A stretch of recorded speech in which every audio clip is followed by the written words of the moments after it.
Valley Automotive started in October of 1987. It was something that I had never really planned on doing. I had grown up messing with race cars and racing, and I needed something to transition to that I could feed my family before I starved to death trying to transition. We bought this property and started from scratch.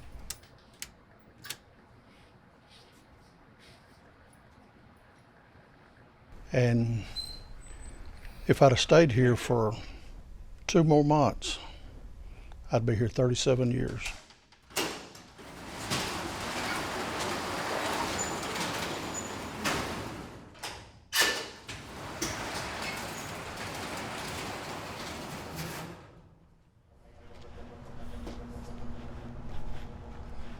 Told Steventhen and Andrew I was going to come bust y'all's chops and tell you if you can't get here on time, just come when you can. Love y'all. Thank you for being here. Absolutely. Anything I can do. Okay. Let's go in and fix something. Yeah.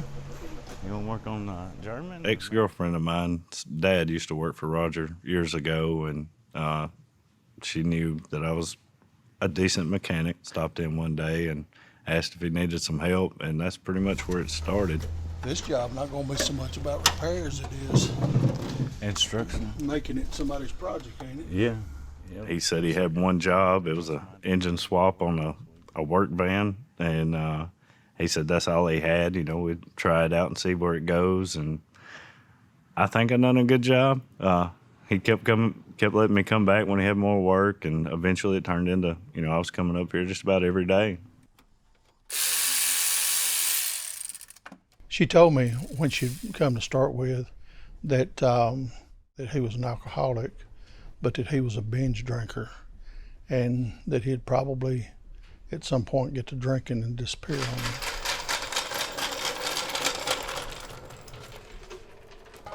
There you go. I'd hit my very bottom. I didn't have anywhere to go. I didn't know what to do. I just knew I needed help.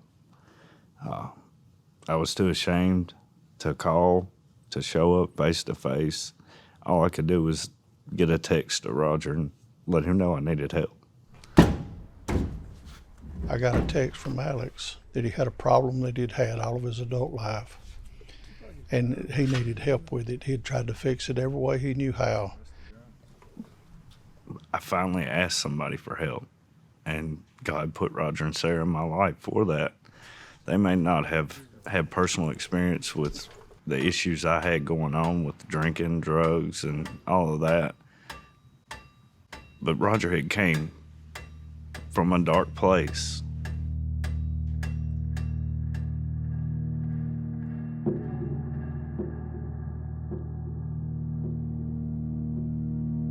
I became exposed to KKK and other forms of white supremacy in my early teens. I had a family member. He had always been involved in it deeply. And as a young adult, after I was married, I joined it. And my wife didn't like it at all. And she was very vocal about not liking it. But it didn't matter. I was that self-centered. After I joined it and became involved in it, that family member was extremely happy about it. It was like I had joined a family business. And he started trying to promote me to other people in it to help ensure them that they could trust me, that I could do whatever needed to be done. They wanted me from time to time to be a bodyguard for David Duke, and it made me feel important. And as I look back at it, I should have realized it made me look like I was expendable. We'll kill, we'll stand in the streets, we'll march. The KKK is a domestic terrorist organization. I was a domestic terrorist. The KKK is consumed in hate. If you get into hate and anger and rage enough, the hate takes over and you hate everything and everybody. America was built on a gun. The Bible and a gun carved America out of the wilderness and made it the greatest white country on the face of this earth. My wife and daughter both kind of walked on eggshells because you never know which Rojra was coming home. There was a Rojra that loved his wife deeply, loved his daughter deeply, but one day he may come home with anger and rage that they didn't have anything to do with, but they still was recipients of the result of it. David Duke resigned, stepped down, and he went the way of politics, and actually a couple of times got his name on the ballot to run for president. And Don Black took over, and I served the same way with him. And I started getting sick of hearing one side in upper leadership meetings that was totally different from rallies where they were trying to recruit members. And even as messed up as I was, I knew then the truth don't change when you change who you're standing in front of. By that point, I'd already made up my mind to leave, and I walked away from it. And there was 3 men sent to kill me. I told a lie and bluffed. The only reason I'm able to tell this story today.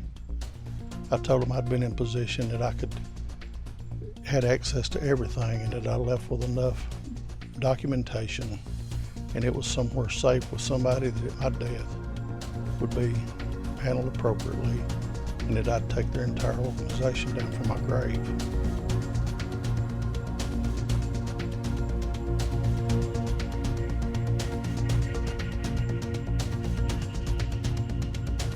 My stupidity not only almost carried me to hell, but it almost cost me my life, almost cost me my family, almost cost me everything that was important to me. There was a note taped to the back door, and I got it and looked at it, and it was from my daughter. She was moving. Her phone number would be changed. Please don't try to contact her. That she had found out she was pregnant. It was a biracial child. I had told a friend that the whole world would be better off if she miscarries, and this child's never born.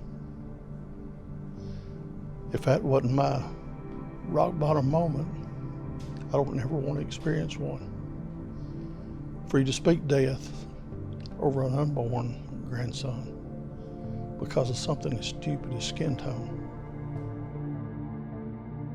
I had put Sarah in an extremely awkward place that I wasn't even considered of, didn't realize, didn't care. And she told me later, she said, you had me in a place that I was gonna have to choose between you and my daughter. And she said, you were gonna lose because you was wrong. God started working on me even though I didn't want nothing to do with him. And I went to her and asked her to forgive me. I apologized to her. Made her a promise that we'd raise this child together if she'd let me. And if anybody else wanted to help, they could, and if they didn't, so be it.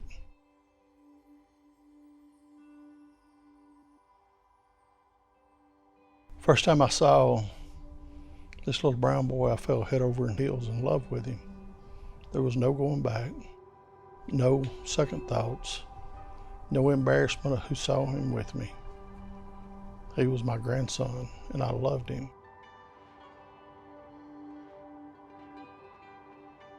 There was a new church that had started, and my daughter went to it for the first service that they had. I went with them, and during that service that morning, I met a Jesus that I had never known. Received a complete freedom from my past.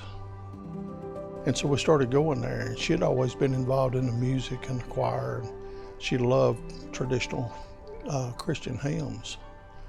And she didn't know the contemporary new stuff. And I offered to go back to where we was at for her. And she said, why would we do that? I said, because a caged bird won't sing and you're somewhere that you don't really want to be. She said, I'll learn to love it. She said, I've got a new husband and I'm not going to take a chance of losing him. So she was willing to follow wherever it had to go for me to be changed. And she'd done that all of our life. She was there for me. She'd tell me when I was wrong, and she'd tell me why I was wrong and why I needed to change. And whether I did or not, she still loved me. It's kind of what Jesus is, isn't it? After Sarah died, I got depressed. I got angry at God. Didn't feel like he'd kept up his end of the deal. And I prayed, asked him to please let me die. I don't even want to live.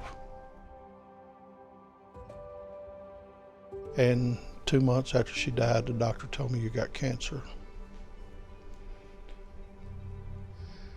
During that time, but I was so depressed and wanted to die, God gave me a new friend that was a very good friend. There you go. Thank you. Here's your morning Joe. When I came home from the hospital, she thought I was still in the hospital and she called me to check on me. And I told her that I was home, but that I felt like I should have stayed.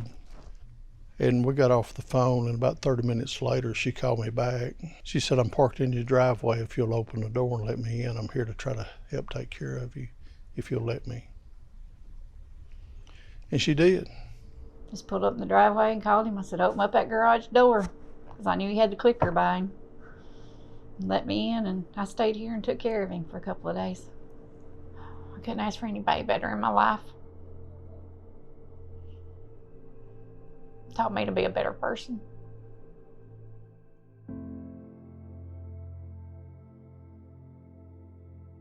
Before he had his surgery, I got laid off from my job.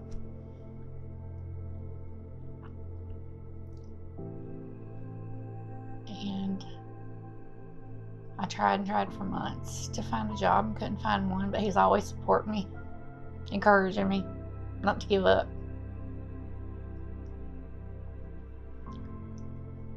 And he helped bring me out of my depression. I don't think I've ever told you how much you do mean to me.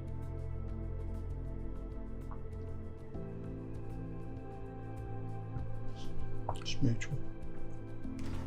Sit. Get out here, sit. No, that ain't No. Come here. Sometimes she tells me that Yeah. come here, sit. I helped her a lot. Sit right there.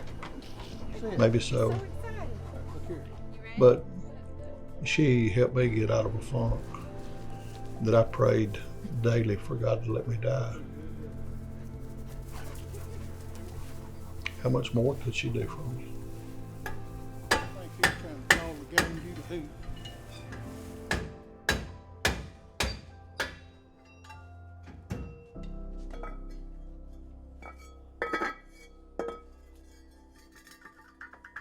I couldn't change me. Alex couldn't change him. But God can.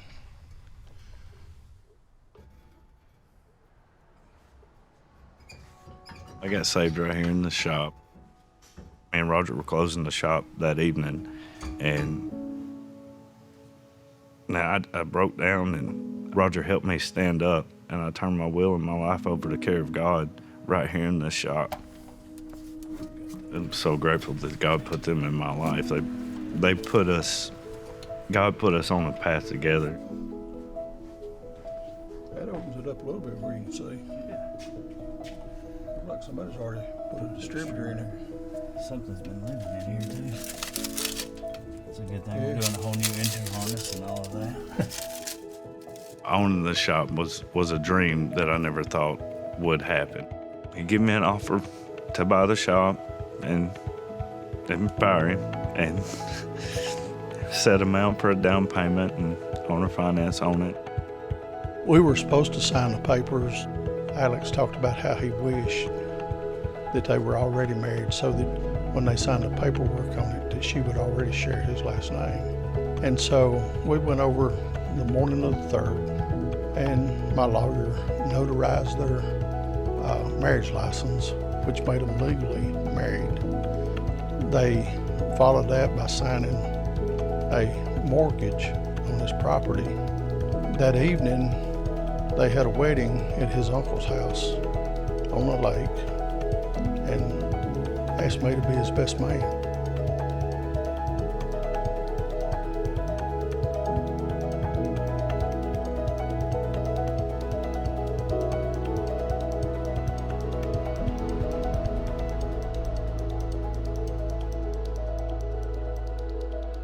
Not only was I going to lose my daughter, I was going to lose my wife. I was going to lose a grandson. Wouldn't have had any kind of relationship with my daughter for the lies that I was willing to accept and live. It was going to cost me everything. And I was stupid enough to be willing to give everything for it until God started working on me with it. Because he didn't want me to lose everything. He wanted me to be able to tell that there is hope. Today, I no longer pray that God take my life. I look forward to what God's got planned for this next chapter of my life. I don't have a clue what it is. But whatever it is, it'll be good.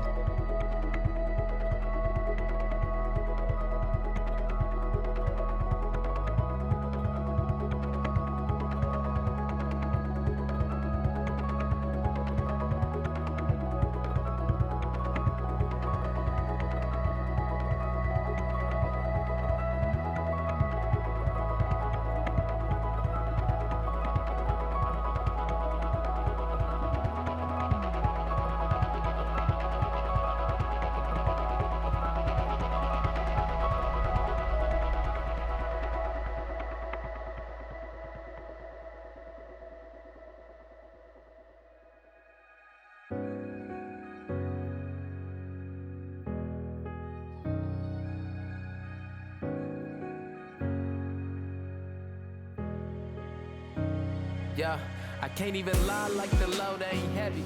I feel like I'm not ready.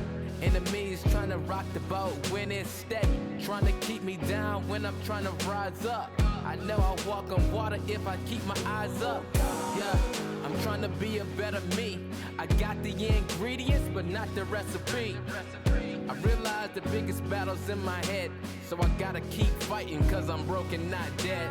It's an uphill battle, and the doubts they fill my head, and I feel broken.